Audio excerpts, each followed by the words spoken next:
Maktabda ko'kragim og'ridi, mammologga bordim. Xo'sh, mammologga borishdan oldin ginekologga boring. Siz bilarmidingiz, ko'pincha ko'krakdagi muammolar bular ginekologik kasalliklarning asorati bo'lib hisoblanadi. Ya'ni o'sha bilgansiz fibroz kistoz mastopatiyalar jinsiy a'zolardagi muammolardan keyingi bo'ladigan holatdir. Shuning uchun agar sizning mammologingiz savodli bo'lsa, albatta sizni ginekologga yuboradi va albatta shu muammoni topish uchun va uni davolash uchun yuboradi. Siz nima topishingiz mumkin? Ya'ni shuni bilingki, ko'krakdagi mastopatiyalar bular tuxumdan ishlab chiqarilgan gormonlarni o'zgarishi oqibatida bo'ladigan jarayonlardir.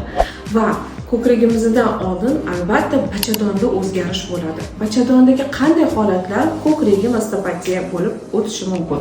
Ya'ni agar sizda bachadon miyomasi, bundan tashqari endometriy giperplaziyasi, adenomioz holati bo'lsa yoki endometrit, mitrit holatlari, ya'ni yallig'lanish kasalliklari bo'ladigan bo'lsa, albatta ko'kragingizda o'zgarish bo'lishi mumkin. Va agar sizda ko'kraklarda og'riq, qayz kelishdan oldin esa kuchli og'riq, qo'ltiq osti sohalarining shishishi, tugunlar paydo bo'lishi va ko'kraklaringizdan agar hidli, sarg'ish, yarsish sifat ajralmalar kelsa, albatta siz mammolog hamda ginekolog ko'rikka borishingiz kerak bo'ladi.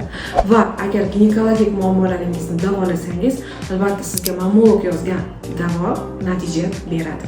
Agar sizga ma'lumotlarim qiziq bo'lsa va agar sizda xuddi shunday holat kuzatiladigan bo'lsa, albatta shu videoni saqlab qoling va menga obuna bo'ling.